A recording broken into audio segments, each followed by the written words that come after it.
காதல் படத்தில் வரும்ல இந்த வில்லன் ரோலு அமெரிக்கன் மாப்பிள்ளை இதெல்லாம் ஓகேவா அப்படின்னு கேட்கும்போது இல்லை நான் நடித்த ஹீரோ தான் அந்த மாதிரி ஒரு குருட்டு நம்பிக்கையில் சொன்ன வார்த்தையை காப்பாற்றுன அஸ்வத்துக்கு தேங்க்ஸ். இன்னைக்கு கூட இப்போ அஸ்வத் ப்ரோ வந்து காலில் சொல்லியிருந்தாரு இதுதான் கிட்டத்தட்ட லாஸ்ட் ஃபங்க்ஷன், இதுக்கு மேலே அவார்ட்ஸ் ஃபங்க்ஷன் அதெல்லாம் இருக்கும், ஆனால் எங்களோட ஜேர்னியாக கிட்டத்தட்ட இது ஒரு எண்டு.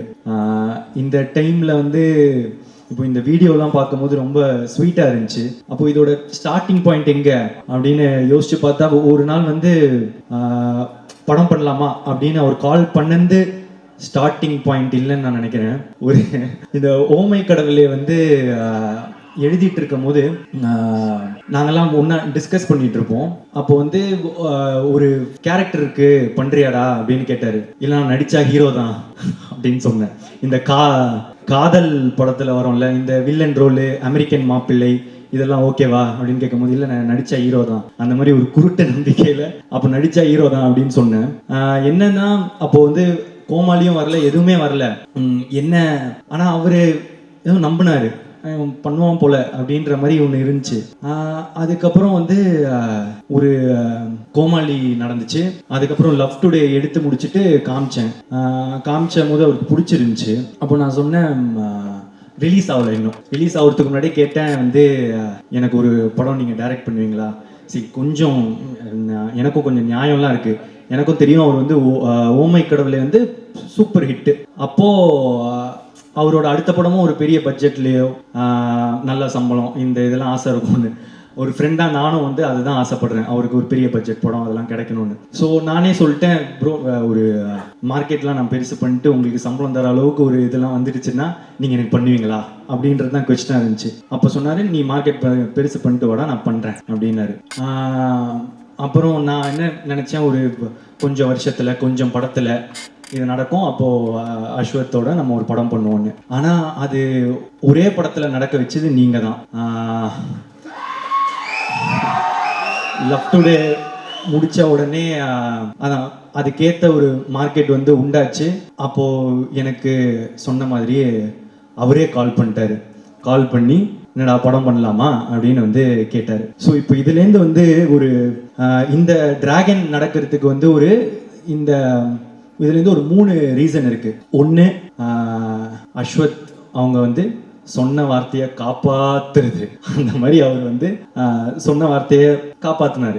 என்னென்னா இது வரைக்கும் அது மட்டும் இல்லை, எனக்கு வந்து அதான் மார்க்கெட் பெருசு பண்ணிட்டு வாடா பண்ணுறேன் அப்படின்னு சொன்ன உடனே அவரே கால் பண்ணாரா, அது ஒரு விஷயம். அடுத்த விஷயம் உனக்கு ஒரு நல்ல படம் பண்ணுறேன் அப்படின்னு சொன்னார், பண்ணார். 3வது விஷயம் உண்மையாக சொன்னார் 100 days படம் ஓடண்டா நான் அந்த மாதிரி ஒரு படம் பண்ணுறேன்னு. ஸோ சொன்ன வார்த்தையை காப்பாற்றுன அஸ்வத்துக்கு தேங்க்ஸ். ஸோ அதனால தான் இந்த ரீசன் இந்த படம் டிராகன் நடந்ததுக்கு ரீசன். இன்னொரு 2வது ரீசன் வந்து அன்னைக்கு வச்சல ஒரு குருட்டு நம்பிக்கை நடிச்சா ஹீரோ தான் அப்படின்னு. அதுக்கு ஒரு லாஜிக்கே இல்லை. நினச்சி பார்த்தா இப்போ எப்படி அப்படின்னு நினச்சி தெரியல, அது ஏதோ நடந்துருச்சு. 3வது வந்து நீங்கள் கொடுத்த அந்த வெற்றி, லவ் டுடேயோட வெற்றி, அந்த வெற்றினால மட்டுமே இந்த படம் சீக்கிரமாக நடந்துச்சு. அதுக்கப்புறம் முக்கியமாக வந்து ஏஜிஎஸ். ஆமாம் எங்களுக்கு இது வந்து எங்களோட 2வது 100th டே ஃபங்க்ஷன். அப்போ இதுலேருந்து எங்கள் ஜேர்னி எவ்வளோ பெருசாக இருந்திருக்கும், எங்களுக்குள்ள என்ன ரிலேஷன்ஷிப் இருக்கும் அப்படின்றது இப்போ நாங்கள் ஃபீல் பண்ணுறதை தாண்டி உங்களுக்குமே ஃபீல் பண்ண ஆரம்பிச்சிருப்பீங்க. ஏன்னா நான் வந்து இந்த லவ் டுடே பண்ணும்போது இன்னொரு படமும் பண்ணுறோம் அப்படின்னு தான் பேசணும்.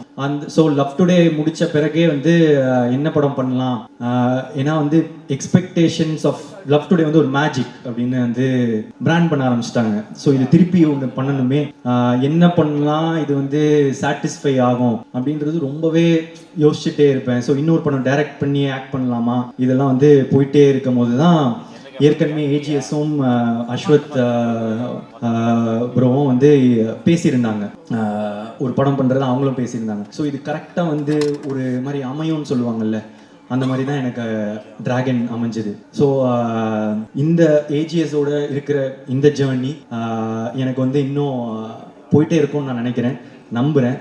Thank you, Vaguram sir, Ganesh sir, Suresh sir, Archana ma'am, Aishwarya ma'am, Venkat Manikam sir. So it's a sweet journey. எங்களுக்கு இன்னும் தொடர்ந்து பண்ணிகிட்டே தான் இருக்க போகிறோம். அதை தாண்டி இது வந்து என்னோட 3வது 100 டே ஃபங்க்ஷன். ஸோ கோமாளி, லவ் டுடே, அதுக்கப்புறம் டிராகன், ஹேட்ரிக். ஸோ இந்த படம் டிராகன் வந்து ரொம்ப இம்பார்ட்டண்ட் இந்த படத்தோட வெற்றி. ஏன் அப்படின்னா, இப்போ கோமாளி ஹிட் ஆகும்போது வந்து ஒரு படம் ஹிட் ஆயிடுச்சு. எப்பவுமே அந்த 2வது படம்ன்றது ரொம்ப இம்பார்ட்டண்ட் டைரக்டரா.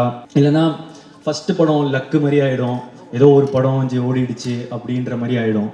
ஸோ அதனால 2வது படம் ரொம்ப இம்பார்ட்டன்ட் நினச்சேன். ஆனால் அந்த 2வது படமும் எனக்கு ஃபர்ஸ்ட் படம் மாதிரி ஆயிடுச்சு. லவ் டுடேனா அதுலேயும் வந்து முதல் தடவை நடித்ததுனால அது ஃபர்ஸ்ட் படம் மாதிரி ஆயிடுச்சு. ஸோ அதுக்கப்புறம் அந்த படம் ஓடிச்சு, வெற்றி.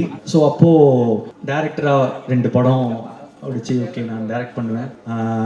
ஆனால் இப்போ ஆக்டராக திரும்ப ஒரு படம் தான் ஹிட்டு, ஏதோ ஒரு படம் ஹிட் ஆயிடுச்சு, இல்லை ஒன் டைம் ஒன்றோ அந்த மாதிரி லக் ஆகிடக்கூடாது அப்படின்றதுக்காக வந்து இப்போ 2வது படம் திருப்பி ஆக்டராக ரொம்ப இம்பார்ட்டண்ட்டு. இன்னொன்று என்னென்னா, சரி நானே டைரக்ட் பண்ணி இவரே எடுத்துட்டாரு, அது பாசிபிள். இன்னொருத்தங்க டைரக்ஷனில் எப்படி நடிப்பாங்க, ஒரு ஆக்டராக தானே இன்னொருத்தர் டேரக்டரில் ஃபுல்லாக நடிக்கணும் அப்படின்றது ரொம்ப இம்பார்ட்டண்ட்ல. ஸோ இதெல்லாம் சேர்ந்து டிராகனில் வந்து உழுது. லவ் டுடேயோட எக்ஸ்பெக்டேஷனும் டிராகனில் வந்து உழுது. ஸோ இந்த படம் வந்து ரொம்ப இம்பார்ட்டண்ட்டாகவே இருந்துச்சு.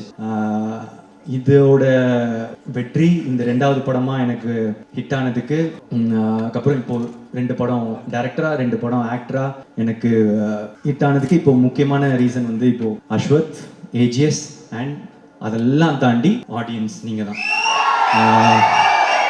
ஆமாம். ஏன் அப்படின்னா, இந்த இடம் இப்போது இது ரொம்ப பெரிய இடம் நீங்கள் கொடுத்தது. ஃபஸ்ட்டு படமே எனக்கு வந்து நீங்கள் கூட்டிகிட்டு போய் நிற்க வச்ச உயரமோ இடமோ வந்து ரொம்ப பெருசு.